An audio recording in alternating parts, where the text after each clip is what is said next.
Alright, y'all, ranked is coming soon, so let's go over the top 10 decks that you should be playing right now. That's right, with these deck lists that we're going to be showing off here, you're going to get yourself not only prepared, but actually ready to skyrocket up that ladder. So let's go ahead and jump right on into none other than the best mega in the game. The other megas definitely have their slot in terms of the firepower and other things that they do, but in terms of just consistency of being at the top, Mega Altaria definitely takes it here. This deck right now is currently 8-0 in one of the larger tournaments that is happening currently right now with the Pocket Mads tournament. And it's really been interesting to see just kind of like in general, Mega Altaria has been used outside of just the like Jirachi and DDD, like EX, like that still deck is still very much proven, but these different variations of the deck has been seen to be really kind of helpful here, especially this Greninja deck. We're starting to see a lot more of the metagame be around these two as a pairing. So you have your Greninja here, Water Shuriken. If you definitely have double Water Shurikens out, your turn is 170 damage. Mega Altaria, you have that 130. You have 6 basics in order to play out here, so there's a lot of room to ensure that your bench is filled at all times. And then Chingling is still a very good card. Now we might be moving away, or at least the megas that were present in Crimson Blaze were trying to move us away from needing to rare candy, but nonetheless, some of these top decks, especially these decks that are like right here, right, like this deck in of itself is reliant on rare candy. You have the Suicune decks, you have the Hydreigon decks, right? Like there's still a lot of decks out there that are using rare candies still, so Chingling definitely puts a stop to those. But you'll have matches where you'll win very fast if you are preventing them from using their Pokeball. Pokeball is still the most used item card in the game. It also prevents you from getting red carded as well too, so you can keep your hand alive, forcing them to use their Mars early if you need that as well too. So having a deck that is willing and wants to play Chingling is still pretty cool. So attach that with the mega with the high power that you have with Altaria, the Cyrus potential to really finish the game at anywhere you would like to because of your Greninja here as well, really makes this deck super dominant. And then we move on to Greninja Suicune. This, I said Mega Altaria as a card has been very consistent at the top. Suicune Greninja EX with a little dash of Greninja has also been very consistent as a whole here. There hasn't really been much change. The only thing that you really have to decide on in your meta is do you do 2 or 1, but since we're into more of a mega meta, having the ability to Cyrus is a lot more important. Being able to end the game a lot quicker than what your opponent is trying to do, or even finishing off and cutting them off of those mega evolutions before they can even get into it as well is pretty great here. You do you absolutely do, like, you know, control the board. They play out less, so you definitely want to at least just keep one of these Froakies for your Greninja EX, so that way you can still attack for that 100 damage. However, having 1 Greninja or even 2 to just Cyrus up whenever you need to is excellent.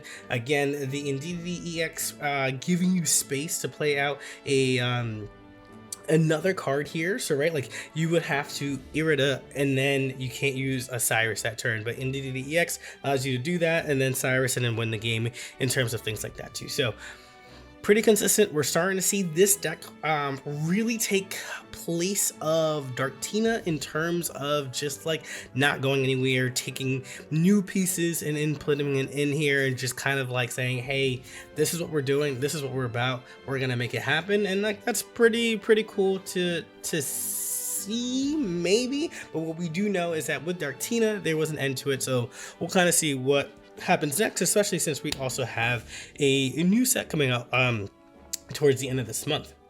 Then we go into Mega Venusaur EX here. So this is interesting because this deck only went 7-1. This deck only has 1 loss right now.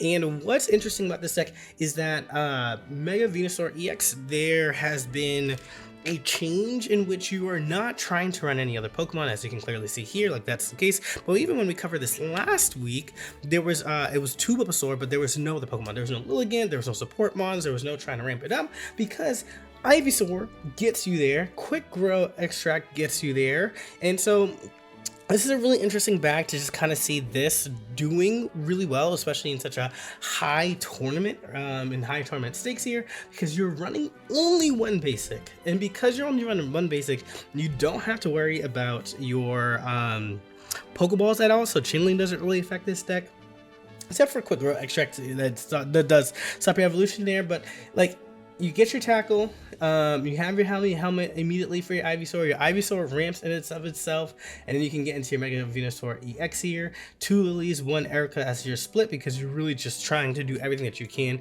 to hit into that Venusaur EX here. It's interesting to see the Giovanni instead of a red at this point, because it's like, what non-EX is hitting for 140 damage that you're really popping off here with the poison, because you do a 120 10 ends, so that's 130. After they attack you, that's 10 again, so you are dealing 140 by the time that it comes back to you. So maybe this could be a red, but hey, they literally went 7-1, only 1 loss, and that 1 loss was against Altaria and Greninja here. But you know, taking out Suicune, Greninja, taking out Jolteon, despite it having 4 energy, taking out Magnezones and Hydreigons, despite their fast ramp, you're ramping up even quicker. So there is a lot of power into this. I think the big Masada to heal, to replace your Pokemon Center Lady, so that way you don't have to use that, is pretty strong here as well too. Repel and Sabrina to just deal with the front. You actually don't mind the Cyrus here, because you're getting hit and they're getting put to sleep, and sometimes they can't even retreat, so you do get that knockout either way. So this is a really cool entry, and really excited to see kind of like how far this can go. Then we move on to Hydreigon, 7-0 undefeated, and we're starting to see that the Hydreigons the Hydreigon users are trying to be more safe. And what do I mean by more safe?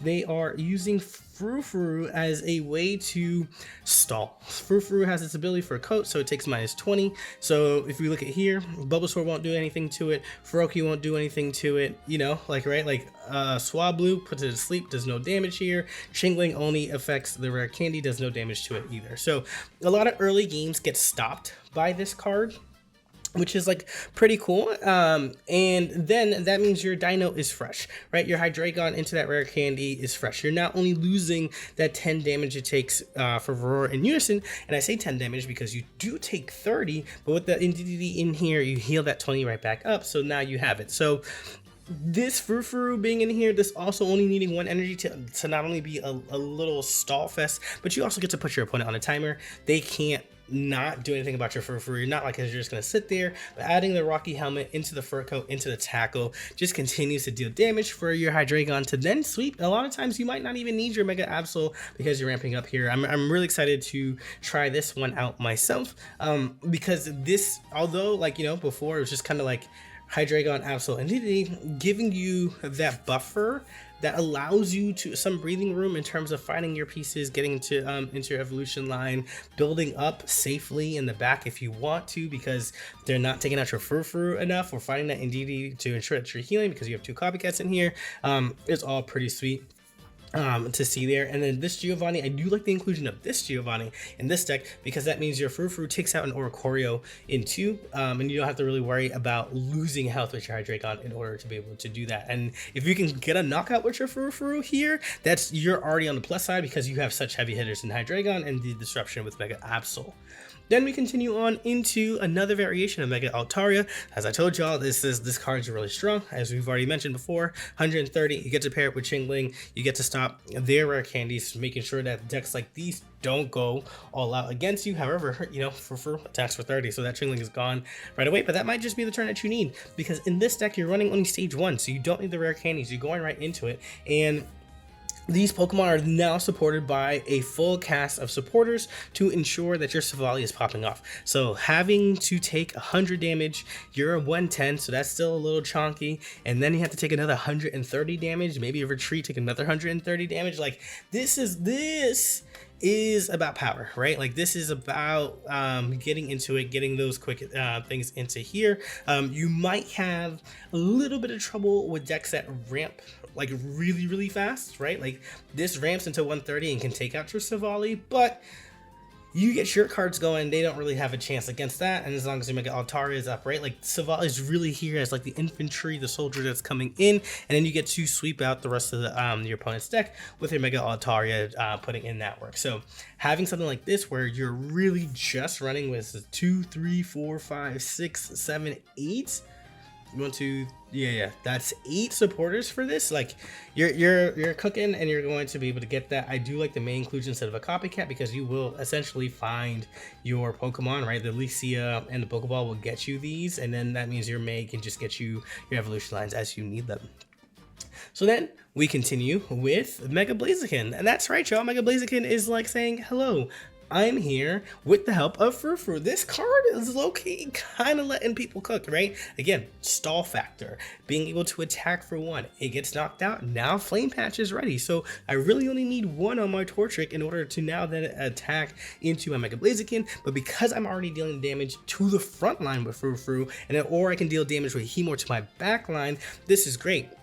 Before, folks were doing 1 Heatmor that does Tongue Whip to deal 30 to the back, and then the Heatmor that does like to the front here. But this ability taking that -20 just means that your extension of life and stall and building up your cards is that much longer, because you have that -20 that's taking damage from there. So I really do like this inclusion. I actually kind of want to play this one out, see how Mega Blaziken feels, because that 140 damage, if we're saying that we like Mega Altaria because it's 2 energy for 130, we can like Mega Blaziken for 2 energy 140. Yes, there is this deal that you do need an additional card to get you into your Mega Blaziken, but with the stall factor here, that can be super helpful, especially when you have a copycat to help reshuffle your hands to get into that card to build onto that consistency. Otherwise, 120 hitting for that 20 damage.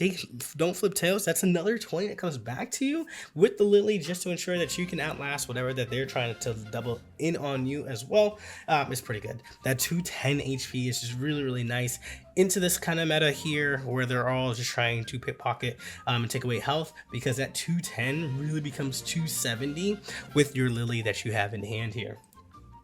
Then we continue into your Sniper of Amon. This card is still doing well and has been able to ramp even that much faster with a Quick Grow Extract.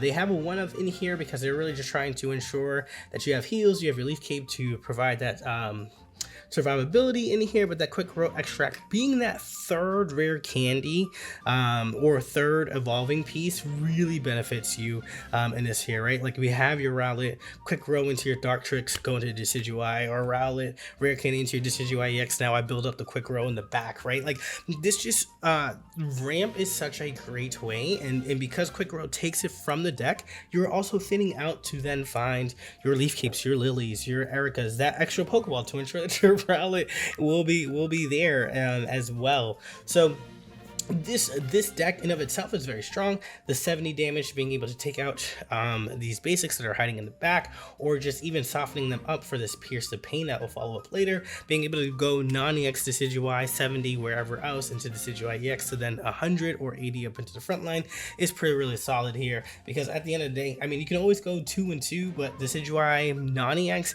don't sleep on it just because you're like, oh, it's non-EX. No, that takes care of the Oricorials for you. That takes away any of these basics and possibly stage 1s as well too, and if they get to the stage 1 and you still hit it, that softens up that stage 2 HP to then be followed up with something else up after that as well. So there's a lot of power here, but you want to get to that stage 2 in order to be able to do that, and just by adding in just 1 Quick Grow Extract, you're able to do that much faster, that much sooner, which puts a lot more pressure on your opponent here. So Grass has definitely looked good because of something like this as well. Then we continue on with this variation of Magnezone Oricorio. There's that core of itself. Electric decks love your Oricorio. Why not? It's electric. Throw it in there. You have a free wall. EXs and Megas can't hit you. And you're only dealing for 2 energy. You're attacking. And then you don't have to worry about putting energy on your Magnezone because you have Magneton that's doing Volt Charge. For some reason, they let Magnemite have 30 for 1 energy. Yes, it has 50 HP, but that's still so good. It's so strong. It's so strong. But you get to do that, but now this one of an Eevee and a Jolteon EX is really nice. So let's take a look at this. Your Professor's Research here that you have draws you 2 cards. Your Clement draws you 2 cards. Your Copycat will then replace cards. So you are thinning out your deck in order to find this Eevee and Jolteon EX, which again, like even if you don't have these 2 cards in here, this core, this Pokeball, Clement, Copycat, Professor's Research, these searchers, this thing that's drawing you 2 extra cards, thins out your deck so much. And so like that feels really clean to have, even if it's just pulling one of them. That's just 1 card sooner into this combination. Jolteon EX, this meta is all about energy, right? Like we're looking at it, 2 energy, being able to take out 40 damage to 130 to then attack later is strong. Being able to take out 40 damage is strong. 40 damage around here as well. This is losing so much energy because you're attaching the 2 and then attaching the 3rd one to attack. So just being able to just pick apart what they're doing and following up with your Mega Slayer here with your Oricorio feels really nice. Then we go on to Mega Lopunny, which was really cool to think about how well this card has been doing, because you looked at it, you're like, Confusion, I don't know, does this status feel really strong? And like I gotta flip coins to hit 180. You have the will lets you hit 90, then it's only a 50-50 in order to be able to get that max damage output. And then a lot of the times you do win those coins, and a lot of times obviously that means you don't lose those coins, you don't win those coins, but it feels good, and it's an automatic confusion. So now your opponent has a 50-50 on whether they can attack or not. So they're forced to retreat in order to take that status away and then come in with something else, and then you get to go in again as well. So Baneri being 50, Cleffa being 30 makes this Licia inclusion, like this tech, pretty great in terms of thinning out your deck to ensure that you can get your Mega Lopunny in here. But I like the Copycat to fish out wills for as you're needing them, so that way you can ensure rapid and quick succession. Stage 1 cards feel really good. And that's really cool, because it was stage 2s that were taking over a lot because of the rare candies, but they're making more and more stage 1s with these megas especially feel really strong and able to compete into these stage 2s, which like now you get to play around with that, and that's kind of like really nice. And then for our last deck here, went 10-1 excuse me. Suicune Gyarados is making a comeback here, and that's right, it's the Gyarados that allows you to discard any bench number of a Pokemon. It does 40 more damage for each bench Pokemon you discard this way. So if you discard your entire bench, you're attacking for 140 damage. We're gonna just resubmit that. There we go. You also attack for 140 damage, which is great. Your Manaphy builds up your Suicune, your Gyarados here to get that 20 in here. You might like get away with just a Mantype, but the Manaphy is really just to use as fodder for your Gyarados. That way you don't feel bad about it. What's really nice is that you can leave your Suicune up front, draw all your cards as they're coming in, let this thing go down to like 20, 30, 40 HP, let your Gyarados go out, discard it. You don't lose points when you discard your own Pokemon, so like that's a very important thing. They now don't get 2 points, they can only get the Gyarados up front, which is only worth 1 point, and then but you're swinging for that big 140 or 100 damage, taking out whatever's up in the front, and now you're up points while they have to then go through more and more HP. So this is really nice. You just build up your hand, build up your bench, get those attacks in, and then clear them out when they're in danger of being Cyrus or Sabrina, when you see kind of just like the board that your opponent has, so that way you don't have to worry about that yourself. But yeah, y'all, I went through the top 10 decks this week. Let me know which decks are you running right now or most excited about trying out. I'm really excited to kind of like see this solo Bulbasaur and how that plays, and also Mega Blaziken, just kind of like how does it feel with these new set of cards that are out there in the wild as well too. But as always, y'all, if you enjoy the vibes of this channel, be sure to hit that like button, subscribe, definitely click that notification bell button so that you don't miss out on a thing. Don't forget to hype up this video, and we'll catch you on the next one. Peace.